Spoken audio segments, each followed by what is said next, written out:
Hey, good morning. Just wanted to do a quick session here to go over this math problem. I thought it was pretty enjoyable. I'm going to try to use MS Paint to illustrate as I go through this problem. So the question is, or this is not necessarily the question, this is some information we're given. Let's see, does this have no laser pointer on here, unfortunately, but we're given this set of information and a scenario. So we're dealing with a drug trial in which a survey was done to gather information about the participants' experiences with side effects from the drug. These are the results. So 674 people participated in the trial, 212 experienced anxiety, 47 experienced anxiety but did not experience dizziness or fatigue, 87 experienced dizziness but did not experience anxiety nor fatigue, 127 experienced fatigue but did not experience anxiety nor dizziness, 47 experienced both anxiety and fatigue but did not experience dizziness. 42 experienced both anxiety and fatigue but did not experience dizziness. 52 experienced both anxiety and dizziness but did not experience fatigue. 567 of the participants experienced at least one of these three side effects. Okay, so we've got three sets here, three sets of data. And we're going to use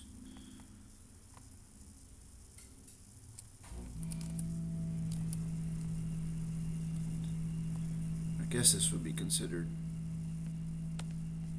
this method here, this Venn diagramming method, would be considered a subset of set theory, potentially. But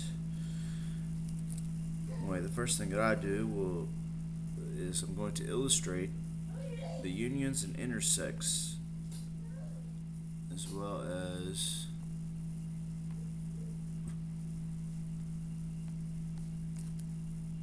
what is called the universal set.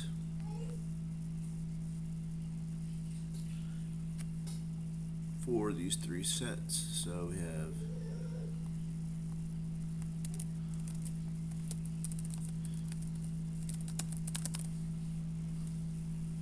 I just put it in brackets to illustrate that it is a set,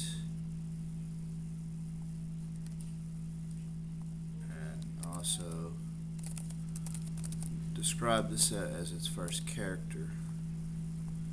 And then lastly we have F.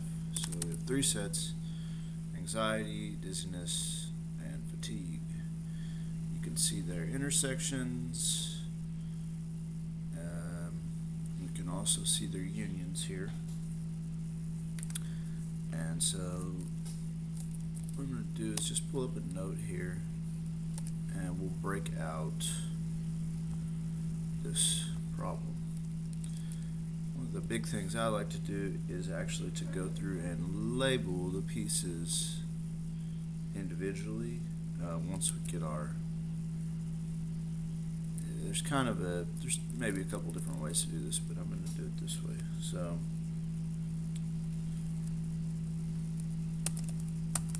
zero.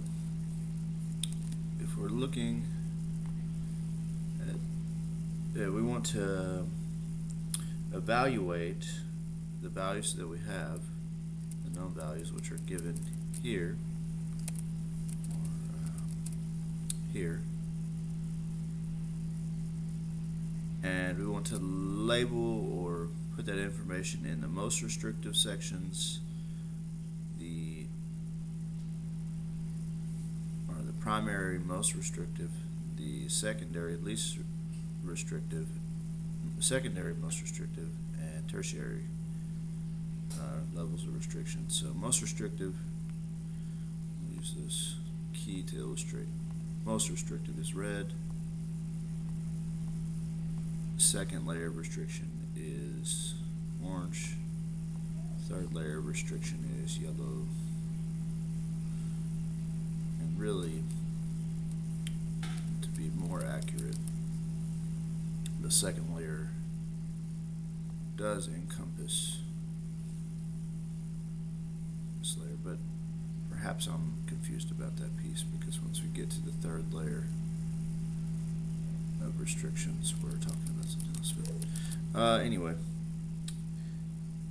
my methods can be improved without question. So let's see. Most restrictive.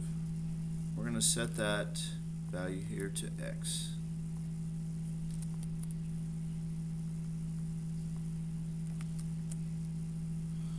And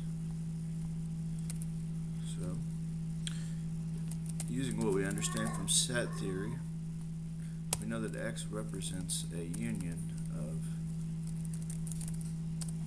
all three sets A, D, and F. So x equals union of A, D, and F.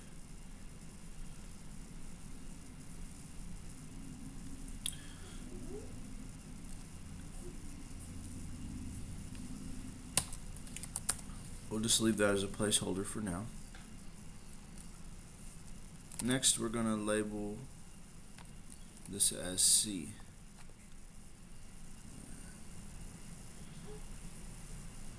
So C is going to be defined by this line here. 47 of the participants experienced anxiety but did not experience dizziness or fatigue. So what this is saying is that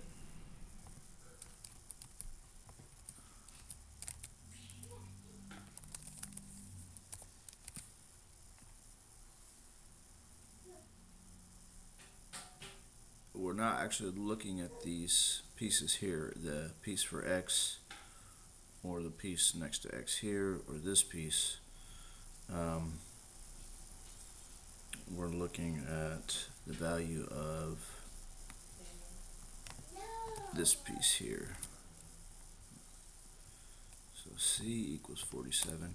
And in some way it kind of breaks the statement that I made a bit earlier, working from most restrictive to least restrictive. We actually are in that third layer of restriction, but again, I'm posting this for further communications. So D equals 87,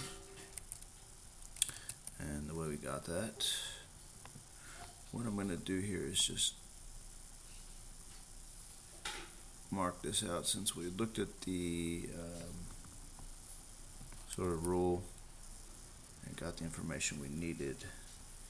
D, of the participant, 87 of the participants experienced dizziness but did not experience anxiety or fatigue.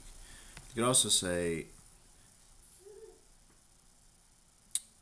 87 only experienced dizziness.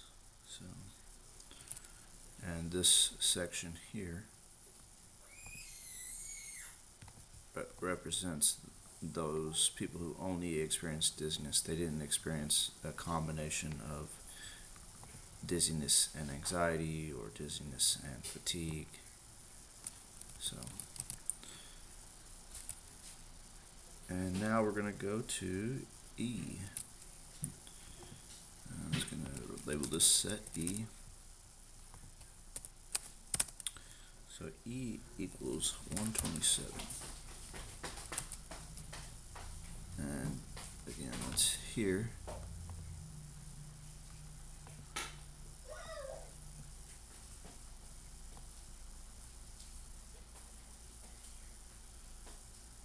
(127) experienced fatigue but did not experience anxiety or dizziness. So the 127 only experienced fatigue. Continuing, we're going to go to F. So if we really were going to do this in the form of most restrictive to least restrictive, we would have done X and then this value, but there's a couple ways to approach it. Now we've got 42. It's going to be this value. 42 of the participants experienced both anxiety and fatigue, but did not experience dizziness. So this is saying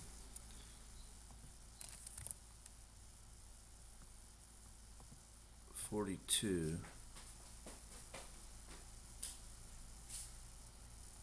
let's use this one here. 42 persons experienced both fatigue and anxiety, but not dizziness. For them to have experienced anxiety, fatigue, and dizziness, they would be in this section here. So, all right. Next.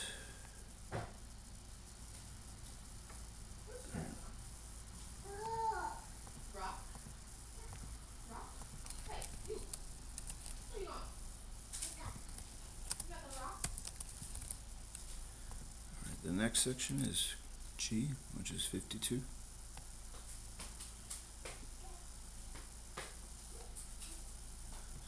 Two of the participants experienced both anxiety and dizziness, but did not experience fatigue. So once again,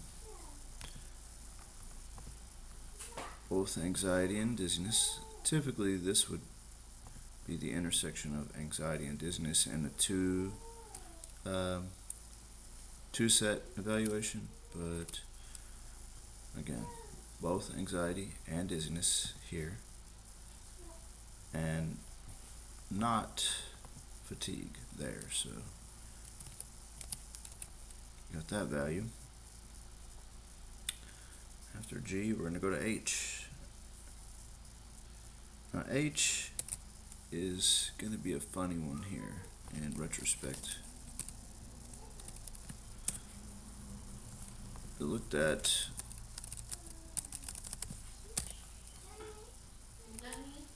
all these rules, and there was nothing that H really described. So let's look at our last three rules and see. But we have all the values for these placed either with variables or with an actual number. Rule number one, and something to just make a note on. So we moved from most restrictive to less restrictive to less restrictive to less restrictive. And the least restrictive is going to be the universal set, which is this.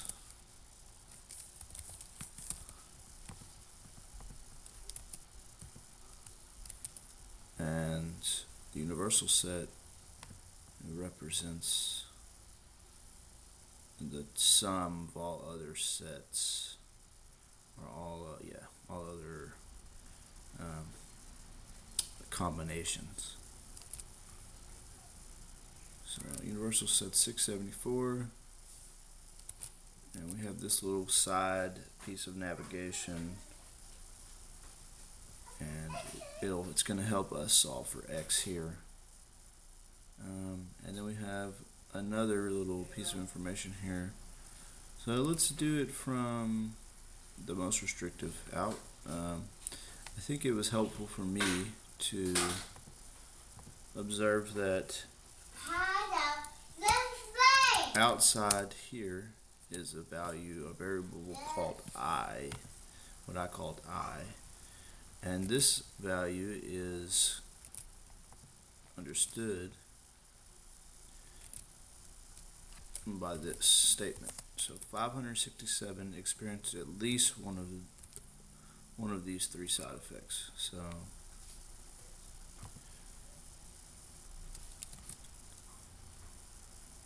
one of these three side effects. Did you fall into this set?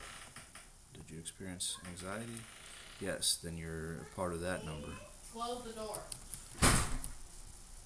Did you fall into Come in or you get out. You want to come out? this section with dizziness? Then you're in there. You do qualify.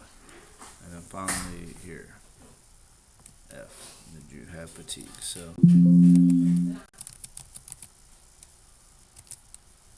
but if you see here, there were 672 people total. So I is going to be the value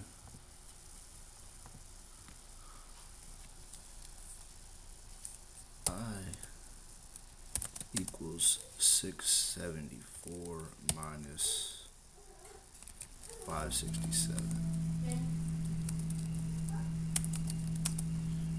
107. This will make it easier for us because right now we have three variables to solve for. We're just going to solve for this one. I equals 107. So there was 107 people that experienced none of these problems. Were they in this section? Did they experience any of these three? No. Alright, so that will be that value. Then we have this other rule here, 212, the participants experience anxiety. So that is defining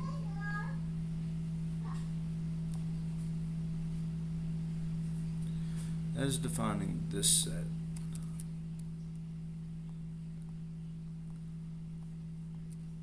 So, in other words,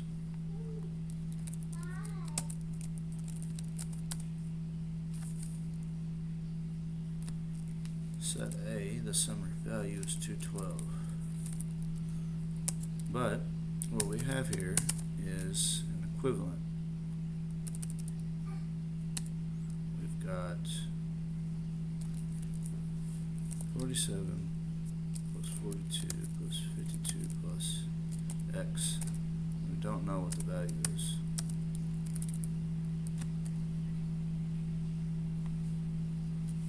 So, then we just solve for x. X is going to equal 71. So go ahead and substitute that here. And if you want some assistance learning to solve for x, I can help you with that. 71. And now we just have this final value for h, which we have no more rules, but we have all of our variables filled in. If we want to get that number, what we can do is start with the least restrictive statement, which is this one. So the universal set. So the value of all sets, all variables, will be 674.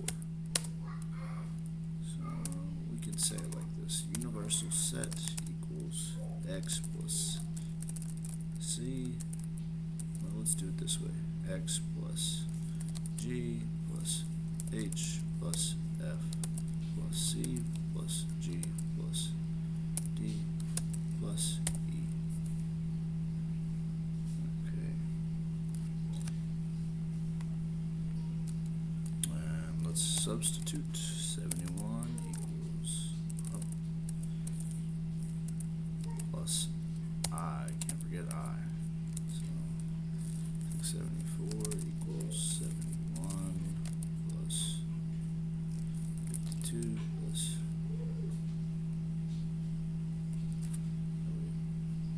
Calculated h, right?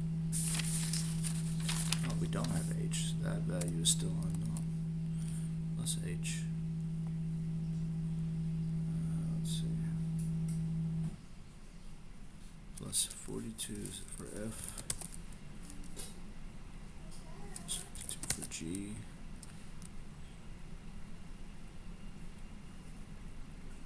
plus 87 for D. Plus 127 for E. And then, what do we get? I don't think we got 47 in there yet. We didn't get C in there. Plus I, which is 107. As you can see, we'll do a quick sum. So 74 equals 533 plus H. And so you solve for H equals 141.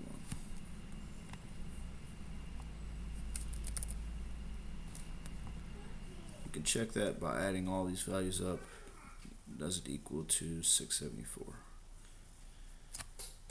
If yes, your answer is correct. If no, then you need to reevaluate.